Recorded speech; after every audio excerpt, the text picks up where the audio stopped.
Our next presenters are Douglas Reed of Reed Hilderbrand and Stephen Spears from Design Workshop, who will be talking about the Houston Arboretum. Hi, everybody. I'm thrilled to be here, and I know I speak on behalf of Stephen, all of our colleagues at our respective offices, that to participate in this great symposium has just been a great honor and thrill. And I too want to thank the Cultural Landscape Foundation for the monumental effort of bringing all of us together with the city here. And certainly this moment of celebration seems apt, especially as I reflect on this morning's presentations, which were just so extraordinary and makes me extremely proud to stand here as a landscape architect. I'm aware of the special niche that the Houston Arboretum and Nature Center holds, both in Houston, but in this transformation of the Houston landscape that we saw this morning. And it goes back to this idea of connectivity. And while what we saw today, I think Mary Margaret called it how landscape catalyzes development and economic growth, as opposed to the catalytic promise of parks and the clear physical connections that must happen with open space for all venues of cities. I'm aware that the Houston Arboretum is really about a different connection. Not that these other parks don't offer it, but clearly by purpose and now by vision, the Houston Arboretum is about connecting people intellectually, emotionally, and spiritually to living systems. And so the focus here is very specific, and as I mentioned, I'm just thrilled to be able to present with Stephen. So when we were hired some 3.5 years ago, we joined forces together, our two firms. There was real urgency. Thomas illustrated this, and I'm going to get into it in specific detail, the impact of drought and floods on the Arboretum landscape. I'm going to really talk about this analytic component of the project. Stephen's going to get into a description of the master plan and the priority improvements that are underway. I'm also aware that as we talk today about almost paradigm shifts that have led to this moment for Houston, I'm aware of paradigm shifts within our own discipline.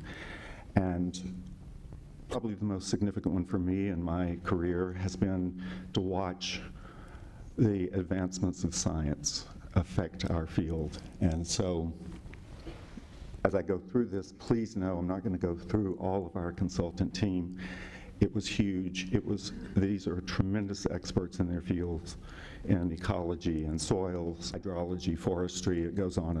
And this seems to me to be a point of great celebration for our discipline, that we are bringing together expertise from so many disciplines to solve complex problems for the city. As I mentioned, Stephen will be going through both the master plan and the phase 1 and 2 developments. When we started, we found an institution poised for growth. There was a clear mission about connecting people to the natural environment for them to understand, appreciate living systems, native plants and animals. We were impressed by the ambition of the leadership.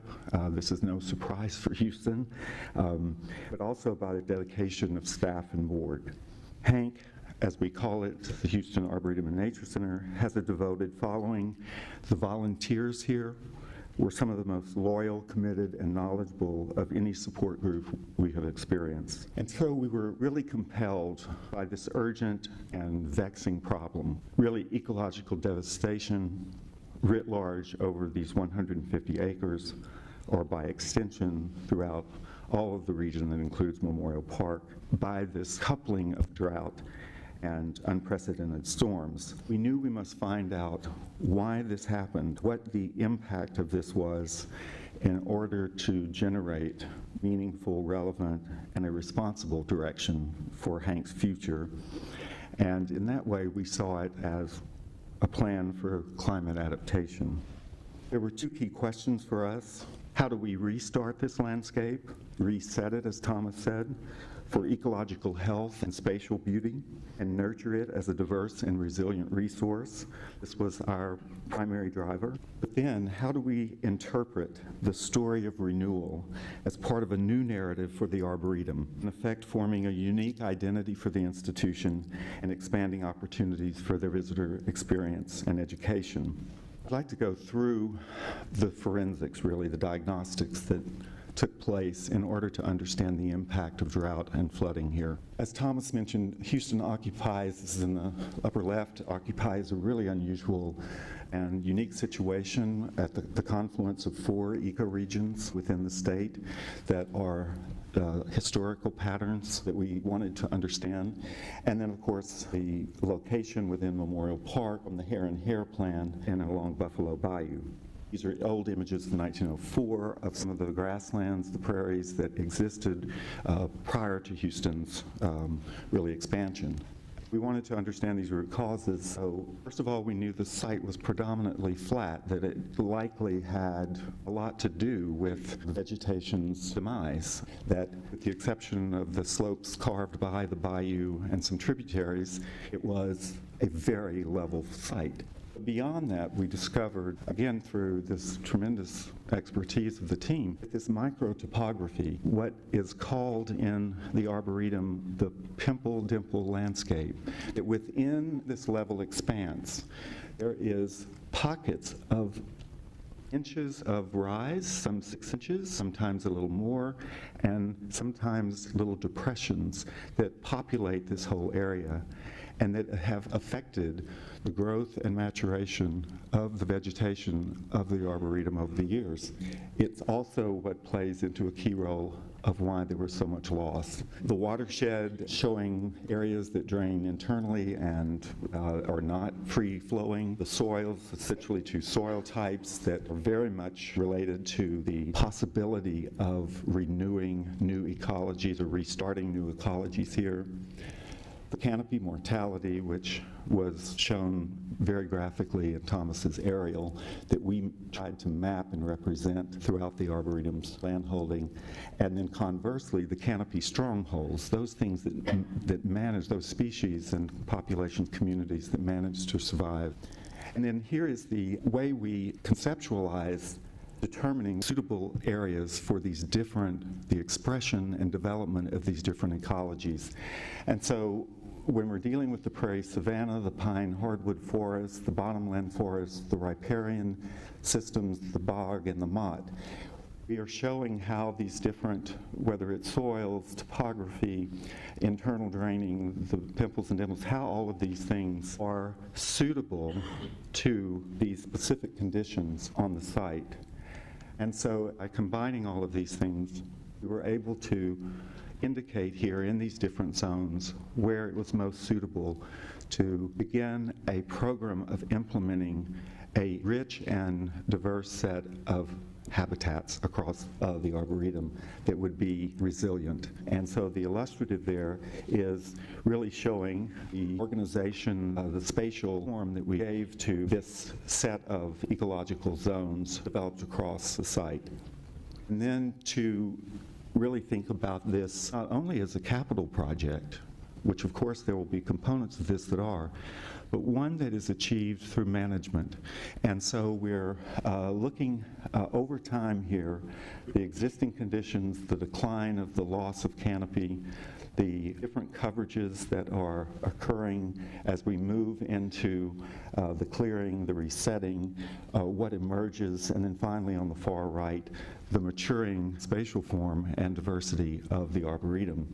And these are complementary photographs that over time, this is what is being both developed and managed toward a resilient landscape. And then restarting, getting into the specifics of this, helping out the Arboretum here with a very specific management plan over time, removal and repurposing of all the detritus, then the propagating, installing, and establishing of the native plants, moving into ongoing management, evaluation, and maturation. And then finally, this has been guided as equally by health and resilience as it has been spatial richness, beauty, and diversity. Thank you, Doug. As Doug mentioned, we started the project about 3.5 years ago. When we came upon the land in 2012, it was evident that not only was the site devastated as a result of this pendulum swing of the Hurricane Ike landfall in 2008, but within 30 months after that, the worst drought in Texas history upon us. Some interesting statistics with that, when you think about it from an ecological standpoint. Within that 30-month pendulum swing, when you start thinking about water, there was only a 2.5-inch less difference of rainwater between the landfall of Hurricane Ike and the entire year of 2011, 2.5 inches in Houston. So when you think about an ecological system having that massive pendulum swing, you have to understand what is resilient and what is not, and that's really what we entered into as we started this project. We also found ourselves in a landscape that was not diverse at all, as you can see a few of the statistics on the bottom. But through that master planning process that Doug detailed out and the forensic science behind it from an environmental standpoint, plan and design envisions a landscape rooted in resilience through the environmental diversity of prairie, savanna, woodland, and riparian ecosystems. This project is aiming to become the first Sustainable Sites Initiative certified project in urban Houston. We're well underway on that. Fritz, just wanted to let you know about that. But this project, I think, starts to reveal a much deeper cultural issue that we're feeling and realizing today. And I can speak for it myself as a father even of a 5-year-old. This plan and design is trying to help resolve an issue that we're starting to experience known as nature deficit disorder. In 2005, Richard Louv wrote his book, The Last Child in the Woods. If you've not read it, please do. It's very relevant. And what he is articulating in the hypothesis is that we as human beings, especially children in particular, because of our lack of connection to nature and to the outdoor environment, it's actually triggering behavior problems that we've never seen before in society. Here are a few statistics. Youth averaging 8 hours a day on electronic media, teens up to 12 hours a day. 33% of our youth is overweight and obese. 70% of the children have vitamin D deficiency in the United States. 50% of children of preschool age do not even have their parents taking them outside to play every day. 50% in the United States, according to the Seattle Children's Research Institute. Denied access to nature and increase in anxiety is related to behavior issues. There's approximately 37% increase in ADHD in the last 20 years. And of course, parental fear is one of the most common reasons why children are being isolated from nature. So to me and to our team, it begs the question, who are we designing all of these parks for? You've seen all this amazing work, but who are we designing it for? Is it for us? Is it for our children? Is it for a generation that has not even taken their first breath yet? And if so, what challenge of theirs are we trying to address in the work that we're creating today? Houston Arboretum, or HANC, is aimed to invite the user to have an extraordinary experience through the activation of human sensory. For it is when human senses are positively engaged, memories are created, and when memories are created, we go back for more. It affects our mental and physical health. We're doing it in this context of a very urban area, not in the rural areas, a place where many of the millions of people that live in Houston can actually get to. As I mentioned earlier, HANC offers a distinct ecosystems of prairie, savanna, woodland, and riparian landscapes with a deliberate intention of trying to maximize those ecotones between each of them. Our trail network system becomes the link between the ecosystems, effectively portraying the relevance between humanity and ecology. As you can see with the prairie and savanna sections, the woodland and riparian sections of trail landscapes. Ultimately, we have a whole variety of systems at hand. The prairie and savanna landscapes establish planting based on specific micro-topography. I will tell you a little more about pimples and dimples here in a minute. Increasing wildlife habitat, managing invasive species over time. The woodland and riparian landscapes restore and stabilize erosion areas. provide moments of intense planting so people can truly start to understand and get those human senses going, and ultimately improving water quality to Buffalo Bayou itself. The pimples and dimples, the small little phenomenon that Doug described so elegantly earlier on. So the pimples and dimples are articulated and graphically understood and then ultimately built and understood through the use of materials such as the boardwalks going over the dimples and then turning to decomposed granite over the pimples. And literally the landscape and the plants and the soils are telling us these special moments where you see dwarf palmettos literally growing in those depressions, and then the prairie grasses growing in the pimples themselves. Positioning the building, it's important to reveal the various ecosystems of exploration. We've been working very closely with our partners at Lake Flato to situate the buildings as the fulcrum between various ecosystems while framing special settings within the landscape itself. Connecting the visitor center to the education center are the display gardens and display walk. The whole entire purpose of this is to allow those human senses to fully be engaged as you walk from one building to the next.